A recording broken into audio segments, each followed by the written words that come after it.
आज हम पढ़ेंगे रासायनिक संयोजन के नियम। Law of chemical combination. रासायनिक संयोजन कैसे होता है, केमिकल कॉम्बिनेशन कैसे बनता है, आज हम इसी के नियम के बारे में पढ़ेंगे। वे नियम जिनके आधार पर विभिन्न तत्व अथवा यौगिक परस्पर संयोग करके नए यौगिक का निर्माण करते हैं। वे नियम जिनके आधार पर विभिन्न तत्व अथवा यौगिक परस्पर संयोग करके नए यौगिक का निर्माण करते हैं, रासायनिक संयोजन के नियम कहलाते हैं। ठीक, रासायनिक संयोजन के नियम कहलाते हैं। तत्व अथवा यौगिक किसे कहते हैं, अगर आप इसे पढ़ना चाहते हैं तो इसका लिंक हम डिस्क्रिप्शन बॉक्स में डाल देंगे। ठीक, रासायनिक संयोजन के दो प्रमुख नियम निम्नलिखित हैं। नंबर पहला है द्रव्यमान संरक्षण या द्रव की अविनाशिता का नियम। ठीक, इस नियम का प्रतिपादन रूसी वैज्ञानिक एम.वी. लोमोनोसोव ने सन 1756 में किया था तथा इसकी पुष्टि लेवाइसिए तथा लांटोल्ड ने की थी। इस नियम के अनुसार द्रव्य अविनाशी होता है, यानी कि द्रव्य को हम नष्ट नहीं किया जा सकता, द्रव्य यानी कि पदार्थ को हम नष्ट नहीं कर सकते हैं। अर्थात रासायनिक अपक्रिया में कोई द्रव्य ना तो उत्पन्न होता है और ना ही नष्ट होता है। जब रासायनिक अपक्रिया होती है उनमें ना ही कोई द्रव्य उत्पन्न होता है, ना ही कोई द्रव्य नष्ट होता है। ठीक, इस नियम के प्रमुख बिंदु निम्नलिखित हैं। नंबर पहला, रासायनिक अपक्रिया में पदार्थ का कुल द्रव्यमान अपरिवर्तित रहता है। जब रासायनिक अपक्रिया होती है उनमें पदार्थ का कुल द्रव्यमान, जितना पदार्थ का द्रव्यमान यानी कि भार रहेगा, द्रव्यमान और भार में अंतर होता है। ठीक, जितना कुल द्रव्यमान जितना रहेगा उतना ही बना रहेगा। ठीक, वह अपरिवर्तित नहीं होगा, ना ही कम होगा ना ज़्यादा होगा। अपक्रिया के पहले जितना रहेगा उतना ही अपक्रिया के बाद रहेगा। ठीक, अपक्रिया में प्रयुक्त पदार्थों यानी कि अभिकारकों का कुल द्रव्यमान बराबर रहेगा अपक्रिया के पश्चात निर्मित पदार्थ यानी कि उत्पादों का कुल द्रव्यमान के। ठीक, अभिकारकों का द्रव्यमान बराबर रहेगा उत्पादों के द्रव्यमान के। ठीक, उदाहरण है आपका, उदाहरण देखिए, 3.4 ग्राम सिल्वर नाइट्रेट तथा 3.4 ग्राम सिल्वर नाइट्रेट तथा 1.170 ग्राम सोडियम क्लोराइड को पृथक पृथक 100 ग्राम जल में घोलकर दोनों को मिलाया गया। ठीक, घोलकर दोनों को क्या किया गया, दोनों को मिलाया गया, घोलकर दोनों को मिलाया गया, जिसमें 2.870 ग्राम सिल्वर क्लोराइड AgCl तथा 1.70 ग्राम सोडियम नाइट्राइड NaNO3 प्राप्त होता है। इस प्रयोग से द्रव्यमान संरक्षण के नियम की पुष्टि कीजिए। हमें क्या करना है, द्रव्यमान संरक्षण के नियम की पुष्टि करना है। इसमें हमें ये देखना है क्या रिएक्शन के पहले और रिएक्शन के बाद पदार्थ का द्रव्यमान सेम है, तो क्या है, अभिकारकों का कुल द्रव्यमान बराबर उत्पादों का कुल द्रव्यमान होना चाहिए। अभिकारक का कुल द्रव्यमान जितना है और उत्पादों का भी कुल द्रव्यमान उतना ही होना चाहिए, तब यह नियम सही माना जाएगा। ठीक,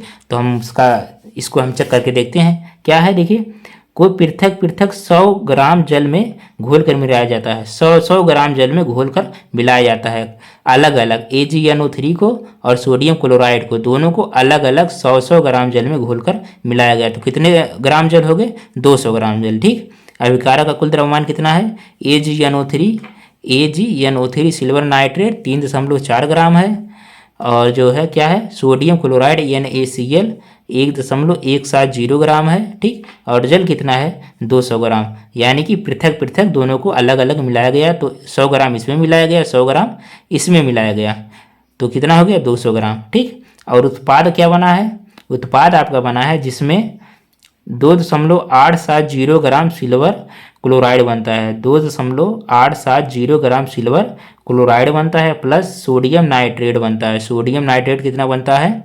1.70 ग्राम सोडियम नाइट्रेट बनता है। ठीक, और जल कितना मिलाया गया था, 200 ग्राम, 200 ग्राम जल। ठीक, अब इसको हम जोड़ लेते हैं, कितना आएगा जोड़ने पे।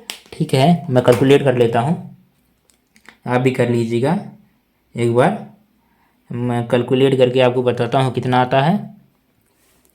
कितना है, 3.4 धन 1.170 धन 200 बराबर कितना आया है, 204 204.57।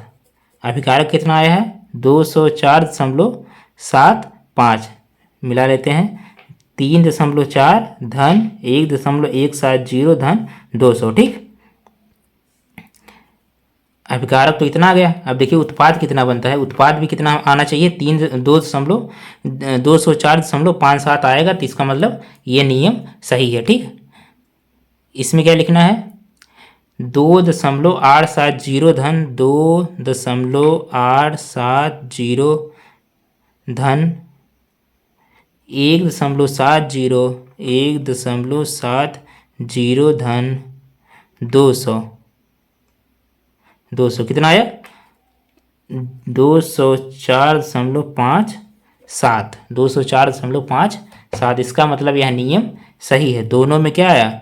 दोनों में बराबर आया। ठीक, कुल द्रव्यमान, अभिकारकों का कुल द्रव्यमान तथा उत्पाद का कुल द्रव्यमान दोनों बराबर है। इसका मतलब यह नियम सही है। ठीक, इसका मतलब यह नियम सही है। दूसरा नियम क्या है? स्थिर अनुपात का नियम। दूसरा नियम है स्थिर अनुपात का नियम। सन 1799 में फ्रांसीसी वैज्ञानिक जे.एल. प्राउस्ट ने स्थिर अनुपात के नियम का प्रतिपादन किया। इस नियम के अनुसार प्रत्येक शुद्ध रासायनिक यौगिक, इस नियम के अनुसार क्या है? प्रत्येक शुद्ध रासायनिक यौगिक में स्थित तत्व एक निश्चित भारा अनुपात में पाया जाता है। प्रत्येक शुद्ध रासायनिक यौगिक में स्थित तत्व एक निश्चित भारा अनुपात में पाया जाता है, चाहे उसे किसी भी विधि से बनाया या प्राप्त किया जाए। यही स्थिर अनुपात का नियम कहलाता है। अगर कोई तत्व है, कोई यौगिक है, शुद्ध रासायनिक यौगिक है, तो उसमें जो है भारा अनुपात जो रहेगा, उन दोनों तत्वों का जो भारा अनुपात रहेगा वह निश्चित रहेगा, चाहे उसे बनाया जाए या प्राकृतिक रूप से पाया जाए। ठीक, जैसे जल होता है, जल को या हम बनाएं या तो नदी से निकालें, तालाब से निकालें, या बारिश का जल हो या हैंडपम्प से निकालें, चाहे जहाँ से जल लें, उसका भारा अनुपात कितना आएगा?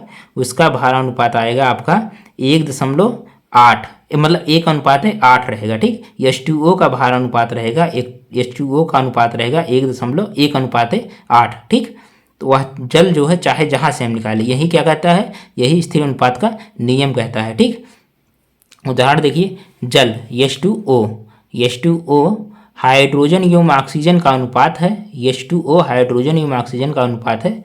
हाइड्रोजन और ऑक्सीजन से मिलकर H2O बनता है। इसमें नदी, कुएं, समुद्र, वर्षा आदि प्राकृतिक स्रोतों से प्राप्त किया जा सकता है। जल को नदी, कुएं, वर्षा, समुद्र, वर्षा आदि प्राकृतिक स्रोतों से प्राप्त किया जा सकता है, परंतु जल के प्राप्त नमूने में हाइड्रोजन तथा ऑक्सीजन का अनुपात भारा अनुसार सदैव 1.8 होता है। कितना होता है? 1.8 होता है। कैसे 1.8 होता है? ये देखिए, जैसे हाइड्रोजन का परमाणु क्रमांक कितना होता है? 1, तो 2 हाइड्रोजन है, हो जाएगा 2। ठीक, हो जाएगा 2 अनुपाते, और ऑक्सीजन का कितना होता है परमाणु क्रमांक? इसका होता है 8, तो इसका भार कितना हो जाएगा? 8 दूना 16। इसका परमाणु भार कितना हो जाएगा? 16, और इसका परमाणु भार कितना होता है? 1, और 1 2 है, तो 1 1 हो जाएगा 2, तो 2 1 कन्नन 2, और 8 दूना मतलब 2 8 16। कितना आया? 1:8। ऐसे ही अनुपात निकाला जाता है। ठीक, 1:8। ठीक, अब देखिए दूसरा उदाहरण देखिए, carbon dioxide. Carbon dioxide CO2 का अनुपात, भारा अनुपात सदैव 3:8 होता है। कितना होता है? 3:8 होता है, या 12:32। ठीक, कार्बन का कितना होता है? परमाणु क्रमांक 6 होता है, तो इसका परमाणु भार कितना होगा? 6 दूना 12 भागे ऑक्सीजन का कितना होता है? 1 का जो होता है 16 होता है, और 2 का 16 दूना 32। 16 दूना 32। जब इसको काटा जाएगा, इसको काटेंगे जब हम 2 से काटते हैं,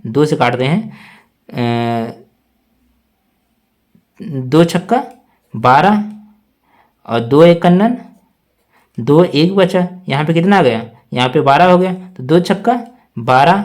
अब किससे काटेंगे? 2 से फिर कटेगा, 2 तिहाइयाँ 6, और फिर 2 8 16। कितना आया? 3:8। 3:8 या 12:32। ठीक, अगर इनको सरल ना किया जाए तो कितना आएगा? 12:32। अगर इसको सरल कर दें तो कितना आएगा? 3:8। स्थिर अनुपात के नियम को निश्चित अनुपात का नियम भी कहते हैं। इसी स्थिर अनुपात के नियम को निश्चित अनुपात का नियम भी कहते हैं। अगर कहीं पूछ लिया निश्चित अनुपात का नियम किसे कहते हैं तो कंफ्यूज मत होना, ठीक, कंफ्यूज नहीं होना। Okay, thank you.